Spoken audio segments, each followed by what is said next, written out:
Hello, welcome all. It's another Five Stripe Friday. I'm Blake the Marshman. This is my co-host. ATL, Joe. We are ATLians United. We're back. We're back after a busy week. We had a game.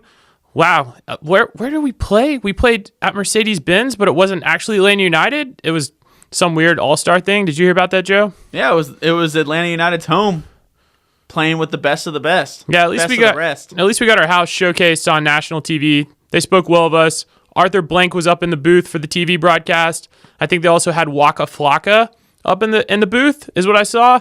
Anyways, guys, we're ATLians United Podcast. This is episode 27. Thanks for tuning in. Let's do the thing.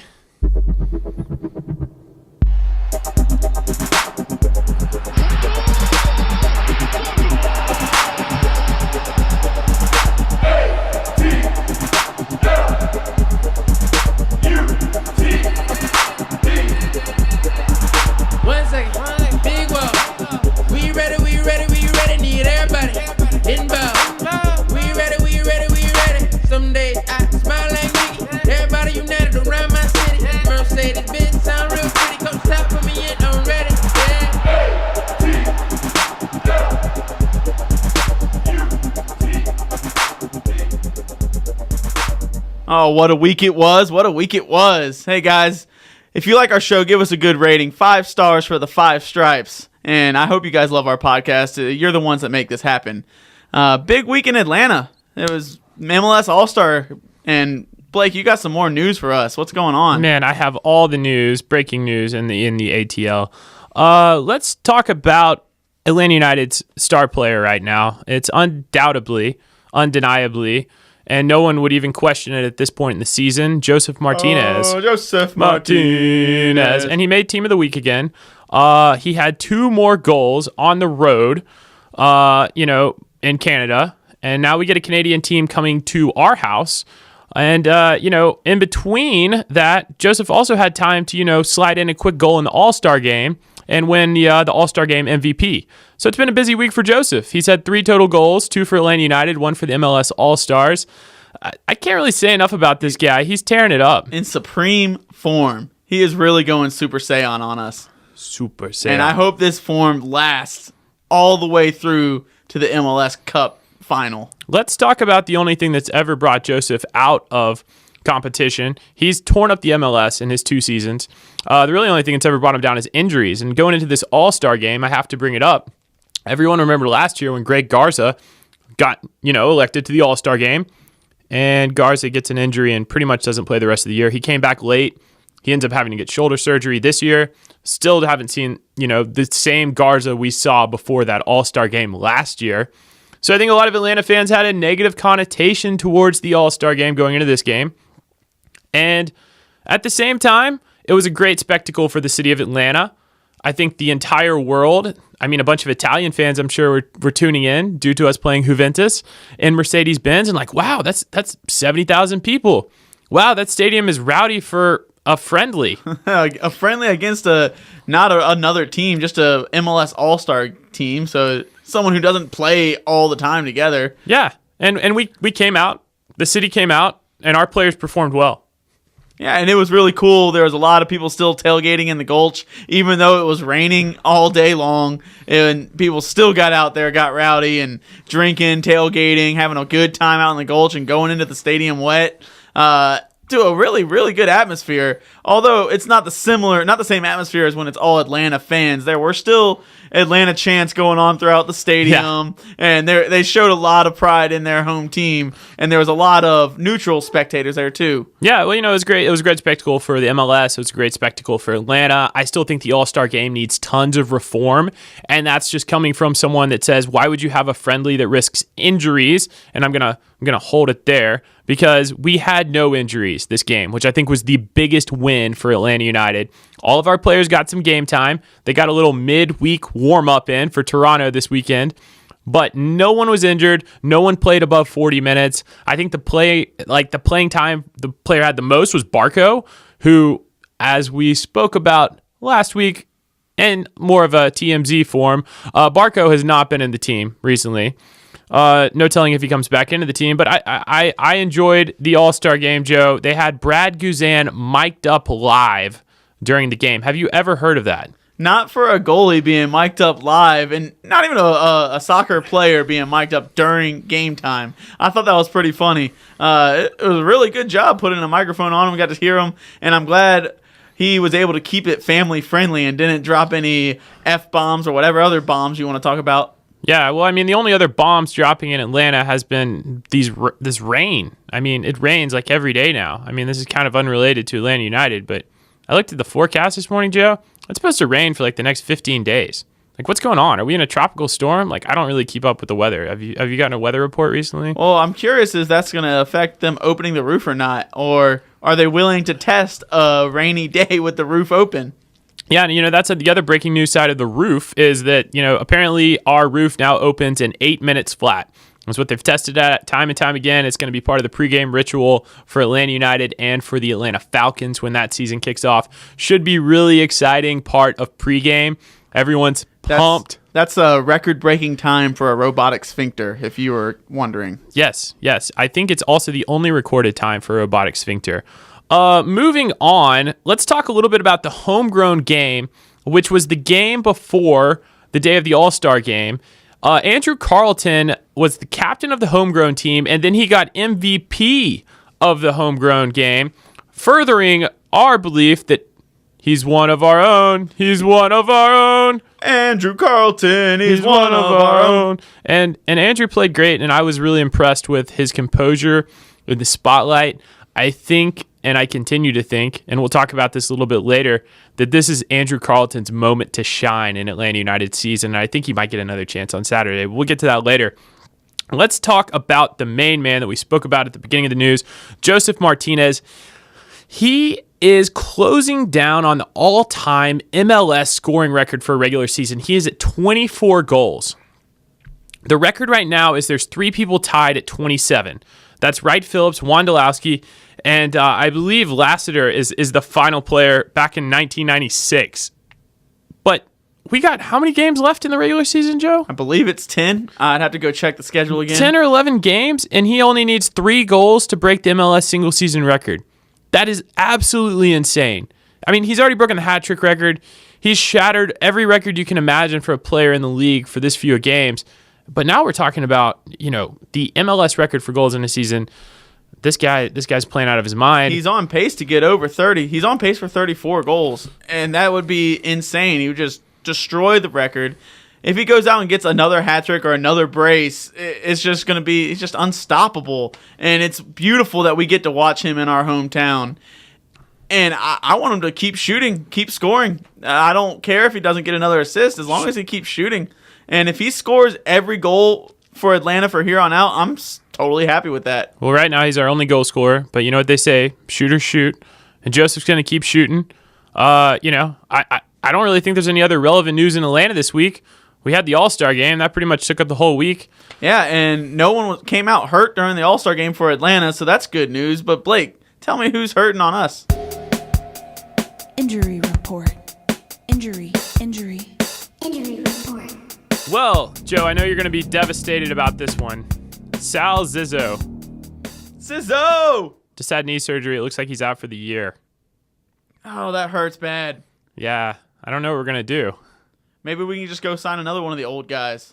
I hear Zlatan and David Villa missed the All-Star game. Did Sal Zizzo, and this is no disrespect to one of our players, I remember him coming in the second half of the Minnesota United away game where we were down a man, and we beat them in the cold at Minnesota at the beginning of the year. Remember that game? Yeah, I remember that game. Where did we go? We went somewhere for that game, you and I. We went and watched it at a Der Beer Garden, I believe. Yeah, that was it. Yeah, we had one or two too many of those gigantic beers. The cable went out during the first half of the game. Everyone started booing, and half the people took out their cell phones and started watching. They had like 10 people crowded around my shoulders with my cell phone out watching the game. Some people were on different delays with their feed, and they're like, no, don't tell me that.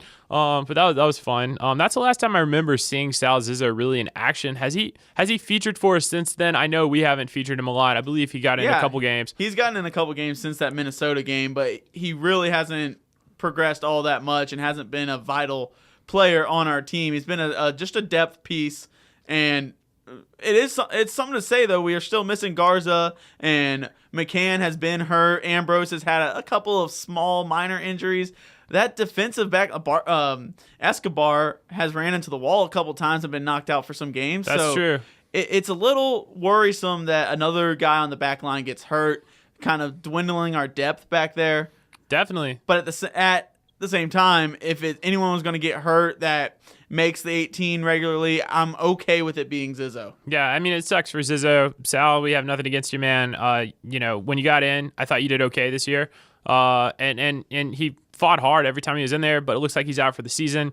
Ambrose is day-to-day with the knee injury as well. Again, kind of questionable who starts at left back for us right now. Obviously, Garza's still hurt. Now Ambrose is out. I think without a doubt it's McCann's position to lose. But at the same time, it's like, it's the same position that keeps getting hurt for Atlanta United, right back and left back.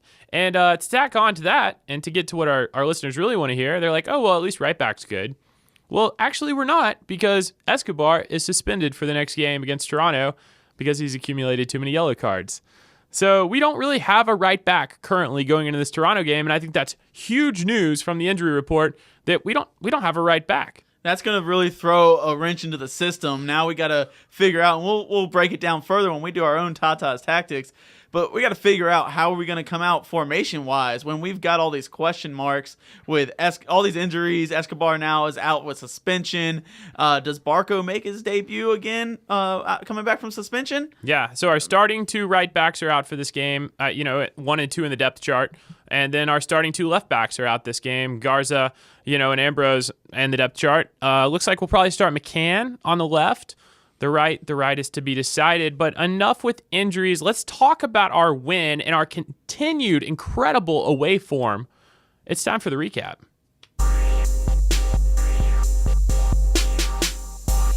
Recap, and what another win it was. What a huge win on the road up there in the north, Montreal. In the rain. And yeah, it was going into the game. Montreal was kind of this up and down team all year. They've had some big wins. They've done what most MLS teams do, and they win at home. But we went in there with our game plan and looking like we are in one of our hottest forms of the year, and continued rolling up there in Canada and came away with a huge, huge win. Unfortunately, during the game, Escobar, as you just mentioned, he got his 5th yellow card, and now that we're kind of used to it from other players being suspended, it's another player that gets suspended for a 5th yellow card, and we're going to be without him coming up next game. Yeah, I mean, Escobar plays aggressive. I think that's something that we have to say, and I appreciate that about his game, but he lunges into challenges more than most of our defenders. And at the same time as I love that aggressive style, this is kind of the other side of it. This happens. And an aggressive player in any league across the world is going to end up on the bench for a game if you keep going in hard for challenges and being late. And, he's coming from the Argentine league, and we've seen it time and time again with some of the guys we brought over, namely LGP. Took a while to adjust to, he was getting all sorts of fouls called on him. Another guy we had last year, Yamil Assad, constantly, especially early in the season, was getting all sorts of bookings and yellow cards and fouls, and they kind of grew into knowing how these refs play, or as frustrated as they are, they learn what's called a foul and what's not in this particular league. So he's still having some growing pains, and it's going to be unfortunate we miss him, but maybe we see some young guys get called up to make the 18 just because he's missing. Yeah, and there's guys that we haven't talked about in a while, like Miles Robinson, that when they've gotten the chance have played really well. You never know if this opens the door for a guy like that. Time will tell. I thought Tito Villalba, flying down the wing, he played fantastic this game. I really thought Tito was probably my player of the game, despite Josef getting the 2 goals. He had kind of a half assist to Josef in the first half. Mm-hmm. What did you take away from Tito playing on the left-hand side with Gressel on the right? Because that's the formation we came out. Our front 3 was Gressel, Josef, Tito. Yeah, and I thought that was a very good emphasis by Tata. He must have listened to the show, because that's my lineup going into the game. Yeah, you nailed it. On our preview, you nailed it. I said invert Tito. And it's something that social media, myself, and everyone's been talking about. If you read comments and stuff, a lot of people around our city are begging for Villalba to play that inverted winger. It's where he scored his golazo against Orlando. Mm-hmm.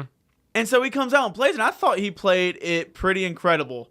And give him more time on there to really learn the ins and outs and playing on the other side and then allowing Gressel on the other side, I think it worked very, very well.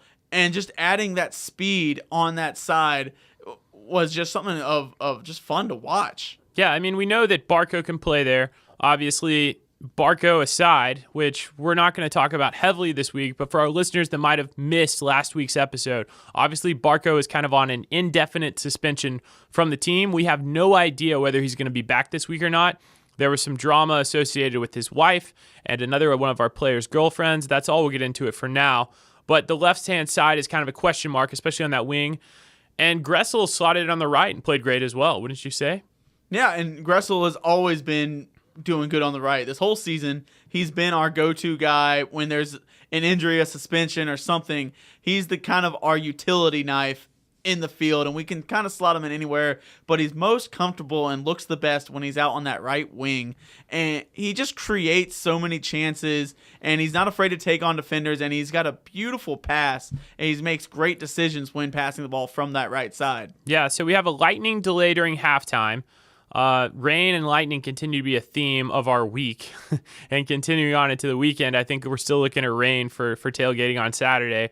I just don't know if anyone really took the time to appreciate how well our lineup played against this team, and then Remedy coming in, or Remedy, or Remedy. I don't know how you say his name yet because I haven't heard it enough, and no one talked about him a lot after this game, but I thought Eric Remedy played outstanding, and you nailed the lineup our last episode. 2 defensive midfielders, but with Larry and Remedy, and they played fantastic. They shut down every single attack. And that it was really another beautiful thing to see, and I hope they come out again this week playing those 2 defensive midfielders, especially without the option of Darlington Nagbe to be the box-to-box guy. Why not have 2 defensive guys sitting back? We already know how good Lorenowitz is at stealing the ball and breaking up plays. And in the very short time that we've seen Remedy playing, he is doing just the same. And if you got 2 of them, it's almost like there is no counter attack against us. Yeah.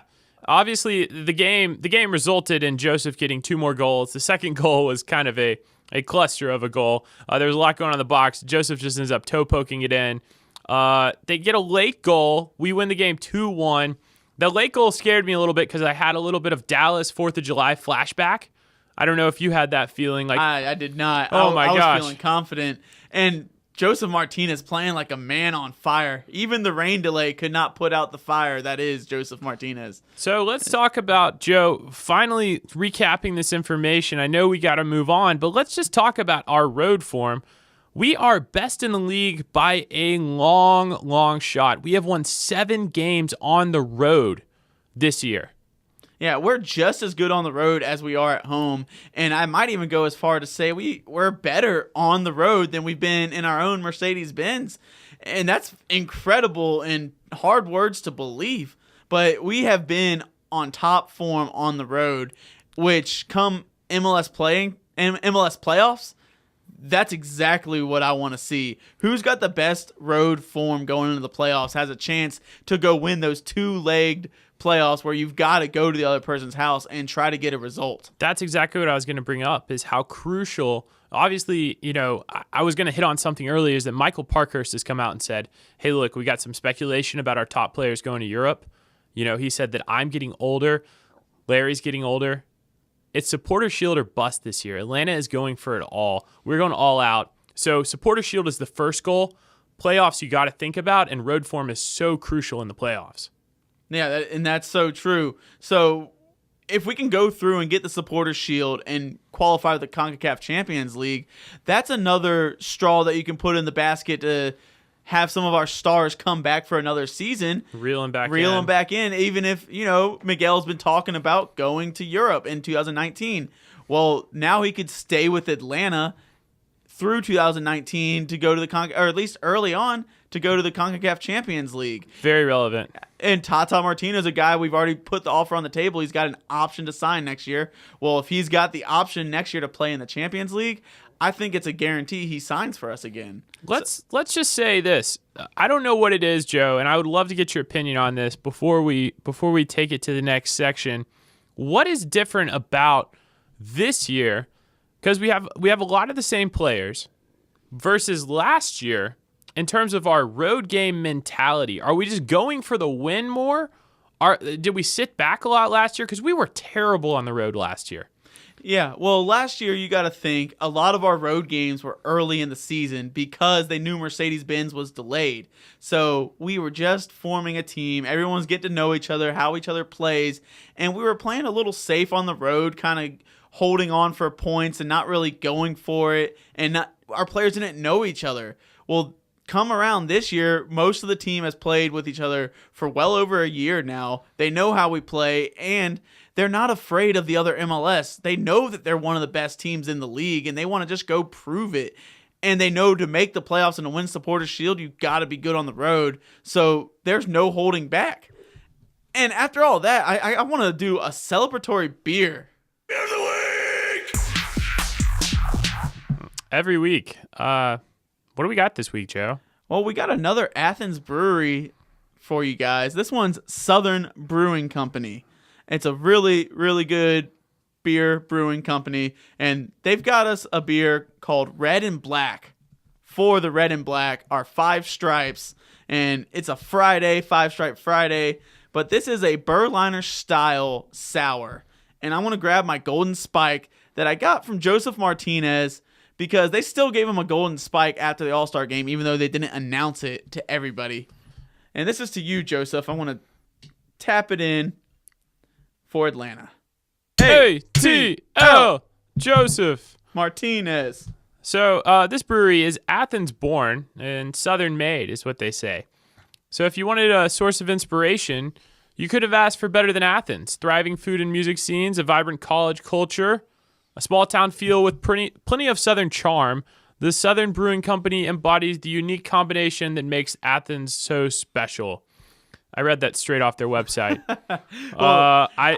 This is a great beer, though. I think it's a very mellow drinking sour. So if you're a guy out there, and I've mentioned this before, if you're afraid to go delve into the sours and you don't like the taste of them, well, this is not overbearing sourness. It's just got a nice little tart taste to it, and it's very mellow beer. It's very drinkable.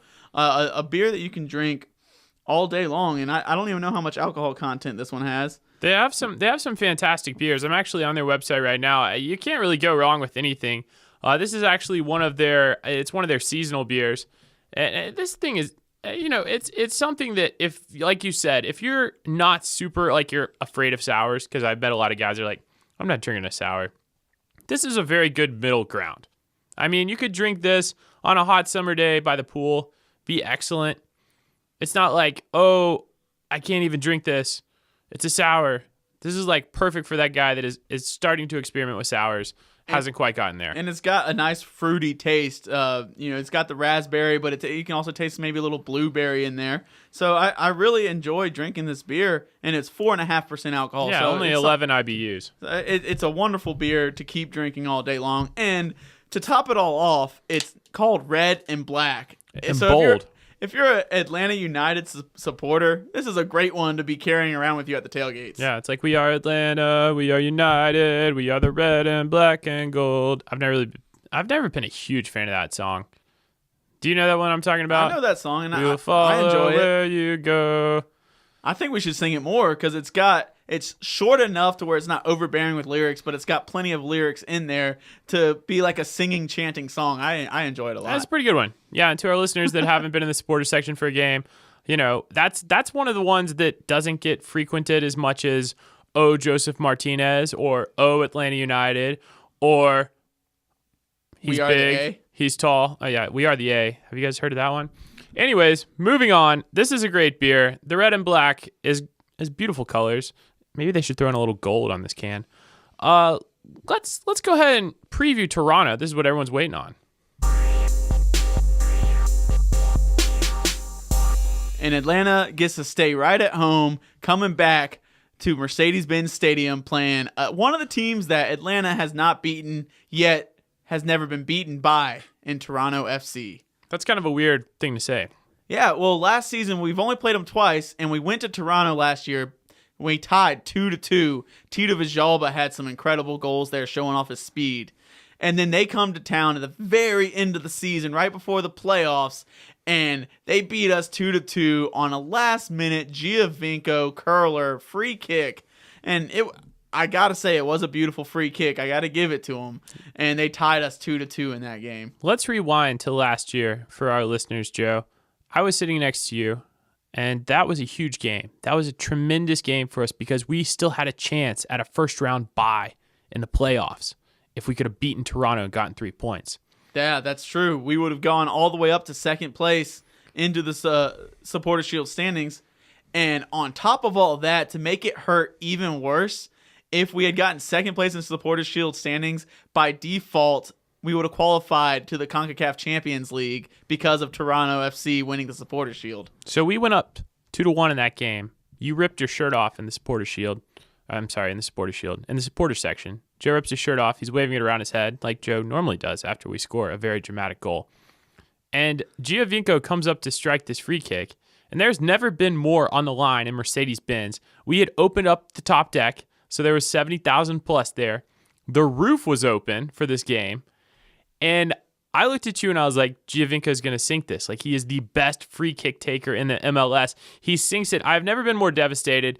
It really, in my opinion, was the end to our season because it knocked us out of the CONCACAF Champions League.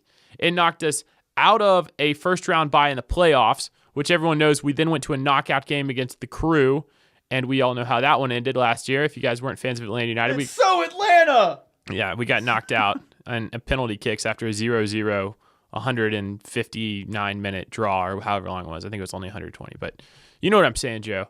So, in my opinion, Giovinco ended our season last year. I want revenge. I'm upset. I have not forgotten that moment, and I want our players to come out ready to go. We laid it on Toronto last year. We chanted out our U.S. compatriots that it was all their fault that we didn't make the World Cup because that was going on. And then there were those two guys or a group of guys that made this huge banner, and it was right after USA did not qualify for the World Cup, and they laid out this 50-foot banner that had Josie Altidore and Michael Bradley's face on it and said the biggest losers. The biggest losers. Really great trolling by Atlanta United supporters. But in the end, they tied. And now they're coming to town, and they're at the bottom of the standings right now. They're fighting, scratching. They're second from the bottom, I believe. And they're fighting, scratching, trying to get back into the playoff picture. But they have been way out of form all season long, and it's kind of head-scratching. But don't look past them because the last 4 games they have won. Albeit they beat Chicago twice, which Chicago is a middle-of-the-pack team. Yeah. Got solid quality. And then the other 2 were playing Ottawa Fury, an obscure Canadian team that they played in the Canadian Champions Cup back-to-back games and moved on to go play Vancouver following the Atlanta game. But here's what's crazy about the MLS, Joe. Despite their terrible season, and we have 47 points on the season, Toronto has 22 points on the season. That's how far apart that gap is. They are in 10th in the Eastern Conference. Guess what? They are only 6 points off of a playoff spot in 6th place. So they are very likely to still sneak into the playoffs. And not to mention 6th place, but 6th place is tied with 5th place in points, and they're only 6 points off of the 5th place spot as well. So the top 4, to our listeners that don't keep up with the standings a lot in the Eastern Conference, is very clear. It's us, the New Yorks, and Columbus. After that, the drop-off is tremendous. Everyone else is in the 20-ish points range, and they're all duking it out for 2 playoff spots. The only team I'd say that is out of the running right now is DC United, but the thing about DC United is they've played like 4 less games than everyone else because their stadium was being built. So DC could still surge. No one is out of it in the East, even though we've already crossed the halfway point in the season, even though we're already past the All Star game. No one is out of it in the Eastern Conference. And I think Toronto, we have to hit on it, won it all last year. They won what? They won the Supporter Shield. They won most points ever in a regular season. And then they went on to win the MLS Cup.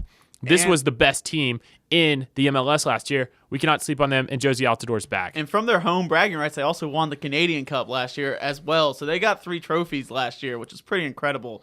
And then you just mentioned Josie Altidor is back, which kind of completes the comeback of all their hurt stars. Victor Vasquez is back in their lineup. So they are back at full strength, and they've got a wonderful lineup there coming off of 4 wins.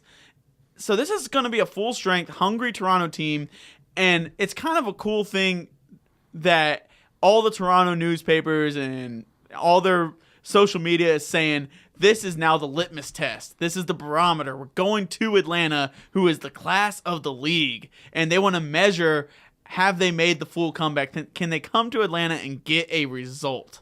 Well, even their own coach came out and said that this game against Atlanta, this is a direct quote, comes at a good time. He says, we, being Toronto, are trending in the right direction. Had our best half, I think, of the season last game. I think our rhythm's back, our swagger's back, and our group has arrived again. So they're coming in expecting to win this game. They're not trying to come get a point. They're coming in expecting to win. Let's talk about their likely starting lineup, Joe. They play 3 at the back, and they start 2 up front. When healthy, are probably the 2 most dangerous attackers, bar our team in the league, in my opinion, Josie Altidor and Sebastian Giovinco. Yeah, and they're very good, and Giovinco just gets better when you add Josie Altidor in there, and they're kind of opposite playing styles, which complement each other so well. Giovinco being that tiny little Mighty Mouse that just is running and quick all over the place, gives good service, and has a great shot. And then Altidor being the big, strong American man, sitting in there, posting up, playing off of other players, and getting sloppy goals here and there because he's always in a good spot and just bigger than most defenders. Yeah, and they still have some stars outside of those players. They have Michael Bradley. Like him or not, as a U.S. fan, I know some people are polarized on this opinion in terms of Michael Bradley, his play style. Does he work for the U.S. national team? The past with his dad being a U.S. national team coach. There was a lot going on with Michael Bradley. The fact of the matter is this guy has played in Europe. He played for Roma. Now he's come over, and he's played well for Toronto. Like you said, he won 3 trophies last year. And at the end of the day, when you look at a season, you look at a body of work, yes, there's incredible moments. Yes, there's incredible skillful play. There's incredible moves. But the season is remembered about what hardware did you win. And Toronto's proven they can win the trophies. Atlanta hasn't yet. So I think we have a lot to prove in this game, Joe. Yeah, and Toronto, I said they're surging. And another reason why, 2 more players, if you want to look for kind of more obscure, lesser-known players that are playing very well, some of their young guys, they've got probably one of the upper-class defenders in the league in Chris Mavinga. Mavinga's great. He's been playing outside of his mind for Toronto, even with all their losses. That's one guy you might want to watch on their defensive line. And then in the midfield, a guy that Toronto fans love, and he just gives it his all every game, would be Jonathan Osorio. And so those are 2 guys. If you kind of want to see some other young talent in the league, go see how they play and see if we can stop them, which I think it's a good time to let's break it down a little further and give you Tata's tactics. Yes.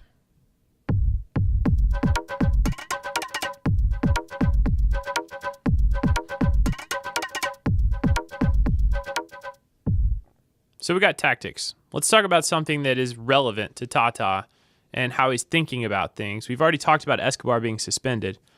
Michael Parkhurst, he's suspended after his next yellow card. Unless he doesn't get a yellow card this game, and then he gets one of those yellow cards removed. I know it's complicated to our listeners, but that's huge. We don't need to lose Parky right now. He's been an anchor and arguably your MVP of the season. I don't know if he's still your MVP.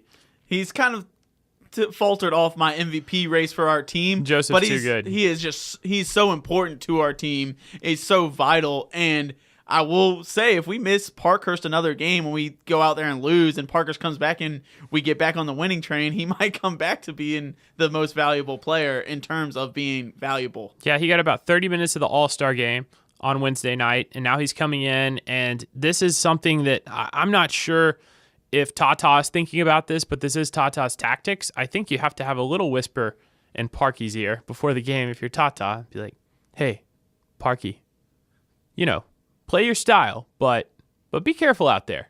Nothing stupid. That's what I would say. Tata would probably say it in Spanish. Can you translate that for us, Joe? No, not at all. Okay. But tactically right now, we've got a lineup last week that worked so very well with those two defensive midfielders, inverting Tito and having WrestleMania on the other side. It just works so well. But now you mentioned we're missing Escobar. So there's a huge question. Sal Zizzo, who would have been the replacement all season, he's been that right back guy. He's out. And now we got Barco. They mentioned he was out for 2 games, and they have said nothing about him being suspended this game. So I would assume he's coming back. And I think he's going to make the 18, but be a player off the bench. I don't think he starts this game. Okay. But we got to know, are we going to go back to the 3 in the back lineup, or are we going to throw a guy who doesn't have much experience as a right back, Blake? I think if we go back to our age-old debate, and to our longtime listeners, you guys love talking about 3 at the back versus 4 at the back, because that's what Joe and I talk about every week. I think like weeks 1 through 20. Then we kind of settled at 4 at the back, and our form has been boosted tremendously. We had some great games with 3 at the back, but you're right. We're able to press up higher. Tata likes playing 4 at the back. But now we don't have a right back. We have no starting right back. So I think what you have to do, in my opinion, 3 at the back or 4 at the back, I think we have to stick with our formation that's been working. I think we have to stick with 4 at the back personally. And I'm sure you might have a totally different opinion on this. But the only guy, in my opinion, that is ready to slot into that right back position is our most versatile Swiss Army knife of the team. He's not Swiss. He's German. He's a German Army knife. I don't even know if that's a thing. It's WrestleMania. WrestleMania! This guy has played everywhere for us. That might be the new bumper. He's played right wing. He has played right central midfield. He's played right wing back. He's played just like right. I guess he's played like a wide right midfielder. Gressel has played everywhere on the right-hand side that you can possibly play on a starting 11 of a soccer team. Like, literally, there hasn't been a position on the right-hand side that Gressel hasn't played. And I think right back is where he needs to play this game. And he can still bomb up on some big runs, but I think we have to solidify our defense. I'd go Gressel at right back, our normal 2 center backs of LGP and Parkey, and then Chris McCann at left back would be my back line. What about you, Joe? Well, I like what you're saying there, and the question is, and we'll ask this in a minute, about who replaces WrestleMania at the wing spot, whether you put Tito there and put someone on the left. We'll talk about it in just a second. But another option, if we don't bring Gressel back there, Tata's going to have to get really creative and do in that 4-man back line. A couple players he could put back there. We could test our new guy, Remedy, and see if he can play right back. Or we could go back and go to under the ATL UTD 2, and we can bring up Andrew Wheeler-Aminu, who played left back in one of the preseason games. He's played central defensive midfielder. That could be another utility knife. Another option, we can bring on Miles Robinson and see how he does on the right side.